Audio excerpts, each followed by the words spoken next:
Alors, le principe, c'est que si on voit en fait ce qu'on a fait, globalement, on a une liste de, on va dire, d'invités. D'accord? Donc, les invités. Donc, on va faire ici notre liste d'invités. Donc, pour ça, on a besoin de créer un tableau. OK? Donc, je sélectionne cette cellule et je viens ici dans Accueil. D'accord? Ensuite, je viens ici dans Mettre sous forme de tableau et je sélectionne un modèle. OK? Donc, je prends un modèle et là, j'ai ici la petite fenêtre qui me dit mon tableau comporte des entêtes. Donc, je coche la case ici parce que j'ai un titre déjà prêt. Donc, je valide et j'ai ici un tableau. À partir de là, j'ai ici potentiellement donc, des données que je vais mettre à côté.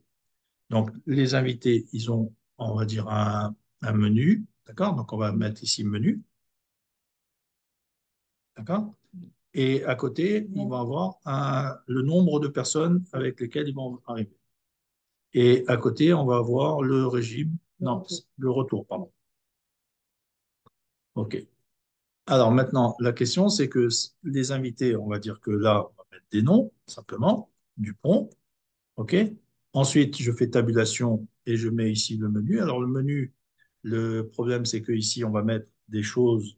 Si on saisit, on va avoir des valeurs saisies.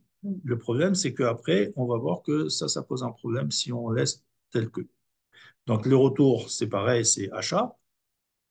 Donc ici, on va mettre achat. Et potentiellement, donc là, je fais tabulation. Je viens ici, je mets Martin.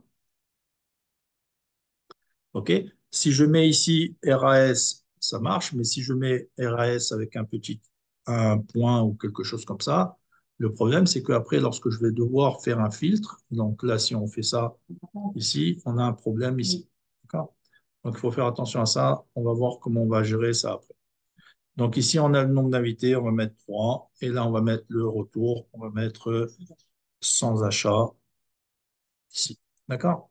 Et donc là, maintenant, la question, c'est que à partir du moment où on a deux fois ici la même chose, minimum, c'est-à-dire que là, on va dire potentiellement, si on rajoute une autre colonne, enfin un autre nom, on va mettre ici Durand. D'accord? Et ici, on va mettre que c'est vegan. OK? Le nombre, il va venir avec deux personnes. Et là, le retour, on va dire achat. Le problème, c'est que si je fais ici une erreur, c'est pareil, si je saisis autre chose, le tableau va être problématique. Pourquoi? Parce que quand je vais faire la somme ici des valeurs, c'est-à-dire qu'ici, je vais aller pour avoir la somme des valeurs, je sélectionne, je suis à l'intérieur du tableau. Si je me mets n'importe où, regardez, si je me mets n'importe où, je n'ai pas de menu ici, conception de tableau. Si je me mets dans le tableau, j'ai le menu création de tableau. D'accord? Chez vous, c'est le conception de table. C'est le même principe, c'est une question de version d'Excel. D'accord? Donc là, à partir de là, je sélectionne ce tableau, enfin ce menu. Et si j'ai besoin d'avoir la somme des valeurs que j'ai là, je vais sélectionner ligne totale. D'accord? Le problème, c'est que là, on a dans un premier temps, par défaut, une valeur qui vient dans la dernière colonne. Ici, on a en fait la liste des formules possibles. OK? Là, il nous met par défaut, quand c'est du texte, un nombre. D'accord? Mais si on avait des valeurs numériques, il aurait mis une somme. OK? Donc là, on n'est pas obligé de le garder, on peut le supprimer. Là, maintenant, ici, j'ai besoin de la somme. Donc, je vais sélectionner ici et je vais sélectionner somme. D'accord? Et ça va me donner donc la somme des valeurs qui est au-dessus. Alors maintenant, la question, c'est que par rapport à ça, on veut éventuellement faire de sorte d'avoir, non pas à saisir les choses, puisque là, on a vu que potentiellement, on peut faire des erreurs de saisie, mais d'avoir une liste des valeurs. OK? Donc, on va créer un petit tableau à côté. On va dire que là, on va mettre les menus, la liste des menus. OK? Donc là, j'augmente la taille de la colonne en double-cliquant sur cette partie-là entre le F et le G. Je double-clique. D'accord? Et j'ai cette colonne qui est large. OK? Je sélectionne le titre. Je fais un tableau. Donc, je viens dans Accueil, je viens dans Mettre sous forme de tableau et je sélectionne un modèle. Je coche la case parce que j'ai déjà un titre. Donc là, je coche la case et je valide. D'accord? Donc maintenant, la question, c'est ici d'avoir la liste des menus, puisque nous, ce qu'on veut, c'est ne pas avoir à saisir ça. On veut que ce soit une sélection de liste. D'accord? Donc ici, on va mettre RAS, on va mettre vegan, on va mettre halal, et voilà, d'accord? Et donc la question maintenant, c'est quoi? C'est que ça, cette liste-là, on a besoin de la retrouver ici. OK? Donc la question, c'est qu'on va récupérer ces données d'une manière spécifique. Donc on va sélectionner la colonne entière. Donc la colonne entière, on voit ici, ouais, quand on vient n'importe où, on se positionne au-dessus du titre sans cliquer. On a la flèche noire vers le bas. On clique une fois et ça sélectionne la colonne entière. D'accord? À partir du moment où ça a sélectionné la colonne entière, on veut récupérer cette liste. Donc pour ça, on va aller dans le menu Données, d'accord? Dans ce menu Données qui est là. Ensuite, on va aller dans le menu Validation de données qui est là. On va avoir donc Validation de données et on va ici sélectionner ce dont on a besoin, c'est-à-dire une liste. Donc ici, on va sélectionner ici et après, on va dans Source. Et dans la source, on veut récupérer en fait la liste des données. Donc là, on va aller sélectionner. Et vous voyez comment il faut faire, hein? On va au-dessus du titre, comme ça. On sélectionne une fois. D'accord? Et en fait, on a ici la source. Alors, il faut savoir qu'on pourra faire par la suite, plutôt que d'avoir ça, de nommer cette liste. On verra après. D'accord? Mais en gros, on peut faire ça aussi.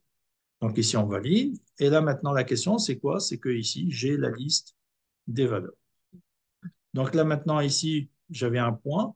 Et regardez maintenant, le problème, c'est quoi? C'est que si on insère un segment, donc si je viens dans Création de tableau, je vais ici dans Insérer un segment. Insérer un segment, c'est le nouveau modèle de filtre. Donc ici, on va sélectionner un segment sur le menu. D'accord? Et on valide. Et la question, c'est quoi? C'est que ici, qu'est-ce qu'on voit? On voit en fait la valeur des données qu'il y a dans cette colonne. Et le problème, c'est qu'on se rend compte très vite que RAS, il est écrit de deux façons différentes.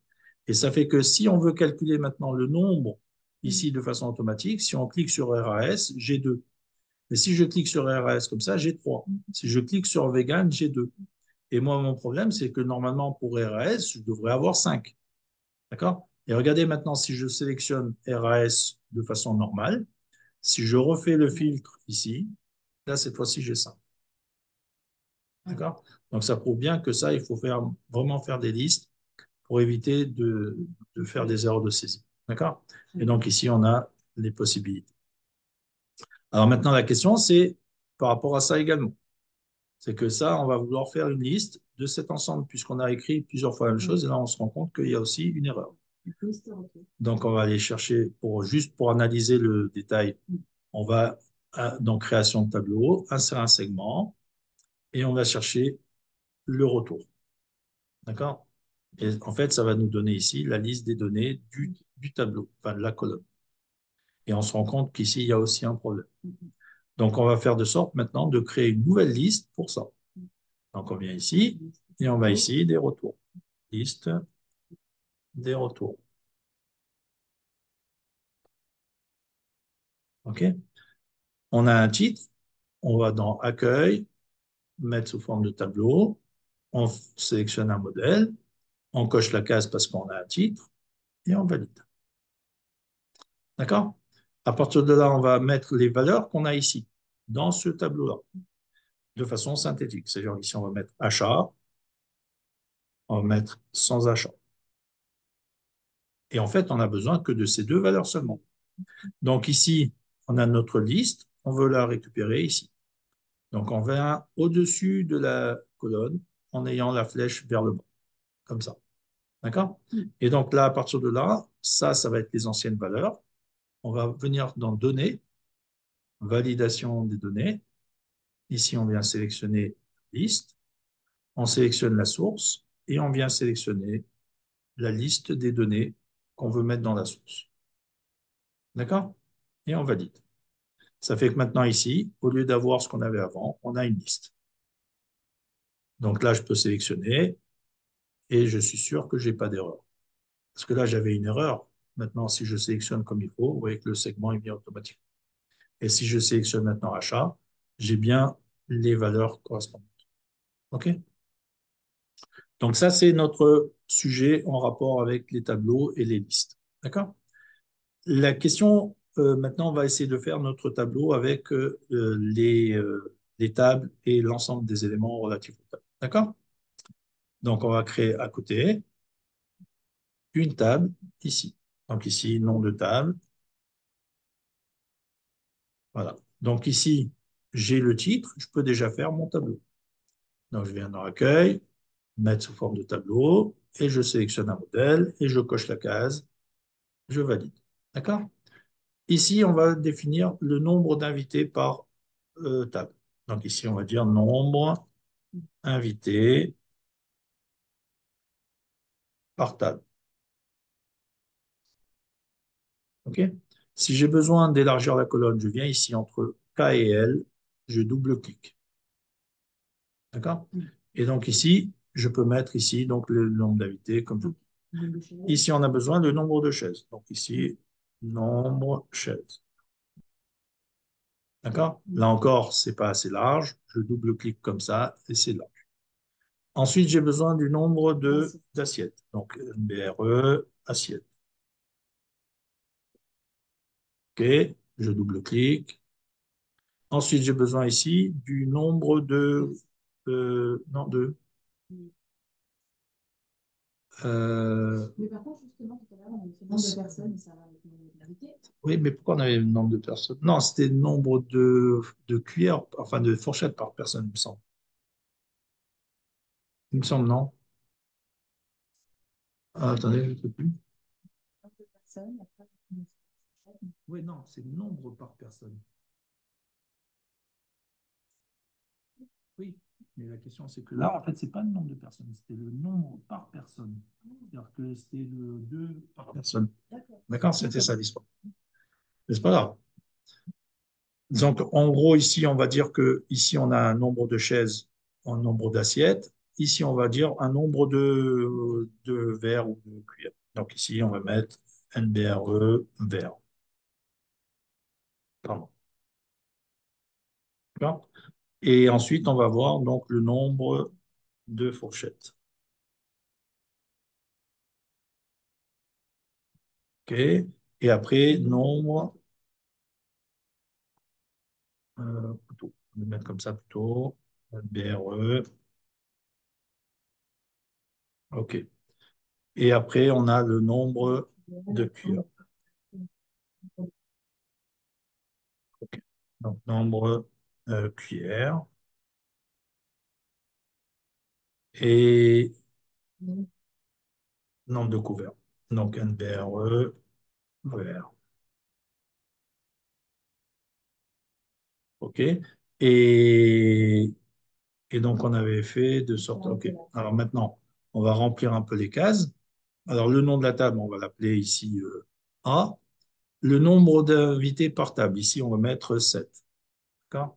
Ensuite, le nombre de chaises. Donc, étant donné qu'on a 7 personnes, pardon, on va dire que c'est égal et on sélectionne la valeur qui est à côté. D'accord? Et on valide. Ça fait que là, ça nous donne le nombre de chaises. Si on change ici, on met 6. Le 6, il vient automatiquement. OK? Maintenant, le nombre d'assiettes. Il y a une assiette par personne. Donc, on va dire que c'est égal au nombre de personnes. D'accord? Dans le même principe. Ensuite, le nombre de verres. Il y a 2 verres par personne. Donc, on va dire que c'est égal au nombre d'invités multiplié. Donc, multiplié, c'est la touche étoile. Par 2. OK? Et on valide. Ensuite, on a le nombre de fourchettes. Alors, on peut avoir une fourchette, donc on va dire que c'est égal à ça. Alors, on peut le faire multiplier par 1, mais en fait, ça revient au même que de dire que c'est égal à ça. D'accord? C'est le même principe. Ensuite, le nombre de couteaux égal au nombre d'invités. Alors, si on a un couteau, ben c'est 1. Si c'est 2, on va mettre par exemple multiplié par 2. D'accord? Et on valide. Après, on a le nombre de cuillères. Donc, on peut dire qu'on a une cuillère à soupe et une cuillère à café. Donc, on va dire qu'on a 2 cuillères égale le nombre d'invités multiplié par 2. D'accord? Et après, on a le nombre de couteaux. Alors, pareil, si on peut avoir un couteau à poisson, un couteau à viande. Ah, pardon. Ah, on a fait déjà le couteau, OK. Et donc là, maintenant, effectivement, on a besoin d'avoir le nombre de couverts. Donc là, on va calculer en fait la somme des valeurs relatives à ces 3 colonnes. D'accord?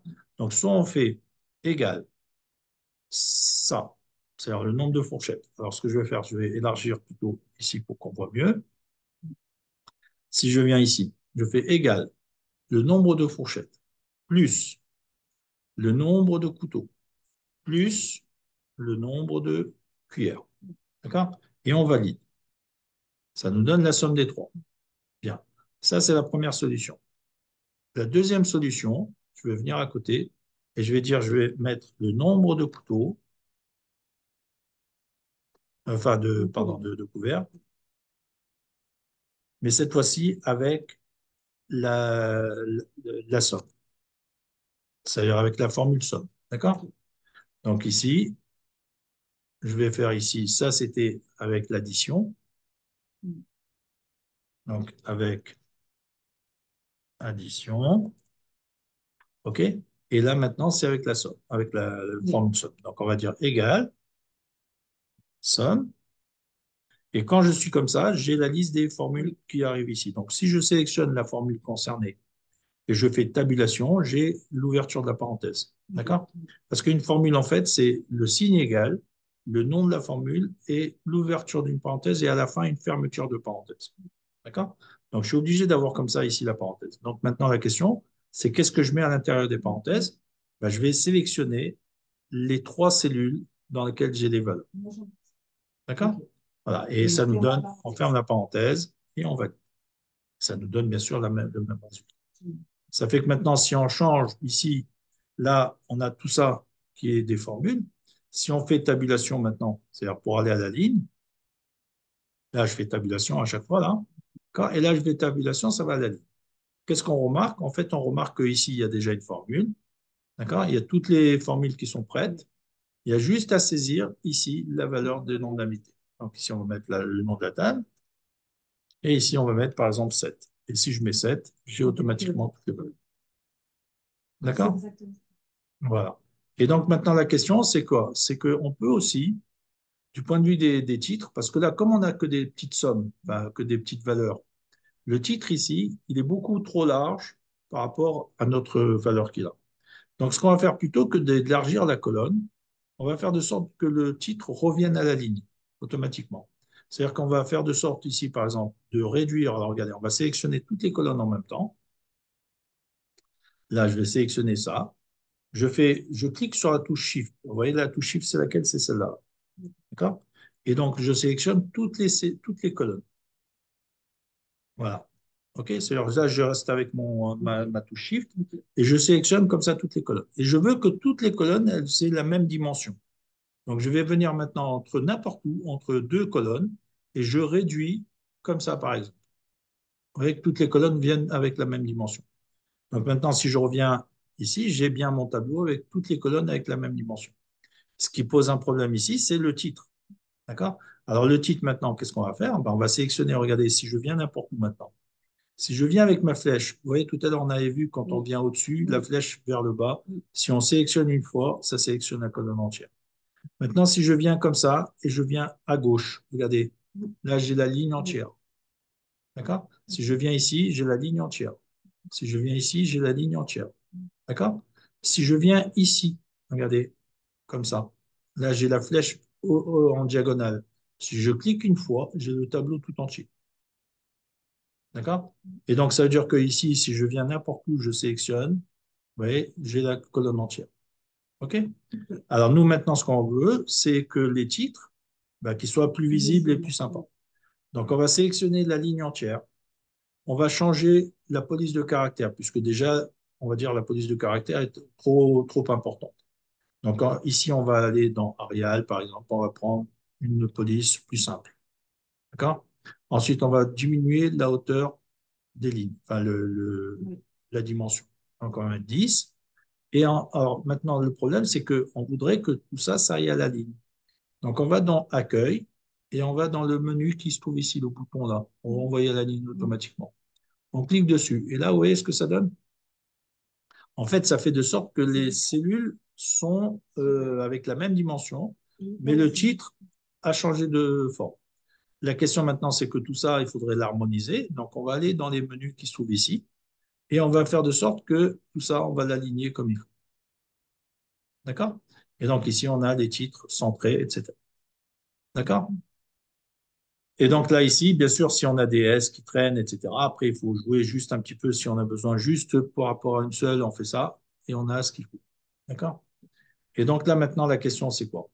C'est qu'on voudrait avoir la somme des valeurs, puisqu'on fait un tableau pour avoir la somme des éléments. Donc ici, soit on vient ici et on fait égal somme, et on fait tabulation, et on sélectionne les deux valeurs et on ferme la parenthèse, d'accord? Et là, on a la somme. Soit, tout simplement, si je reviens en arrière, tout simplement, je sélectionne le tableau n'importe où, je viens dans le menu création de tableau, et je viens ici, ligne totale. Et là, maintenant, j'ai ici par défaut la première colonne dans laquelle j'ai la somme, et je peux le faire dans toutes les colonnes.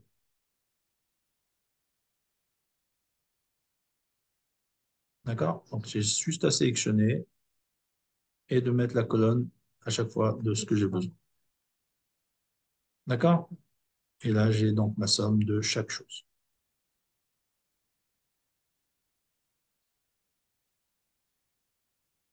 Là, j'ai le nombre d'invités, le nombre de tables, le nombre de chaises, etc. D'accord? Alors maintenant, la question, c'est quoi? C'est que ça, c'est le nombre, d'une part, des invités, d'autre part, des chaises, des assiettes, des verres, tous les ustensiles. On a besoin aussi du nombre de tables. Donc, le nombre de tables, ici, on a le nom des tables, ici, A, B, etc. Donc, ici, à la place de total, ce qu'on peut faire ici, c'est sélectionner le nombre. Et quand on va sélectionner le nombre, ici, on a deux. Deux, ça correspond à quoi? C'est le nombre de cellules qui est au-dessus qui sont remplies. Si la cellule ici, regardez si je rajoute une autre ligne, je fais tabulation, voilà, je mets ici C. Vous voyez que pour l'instant, c'est toujours 2. Si je mets C, vous voyez, maintenant, c'est 3. D'accord? Si j'enlève une cellule, c'est-à-dire je supprime le contenu d'une cellule, ça me remet 2. D'accord?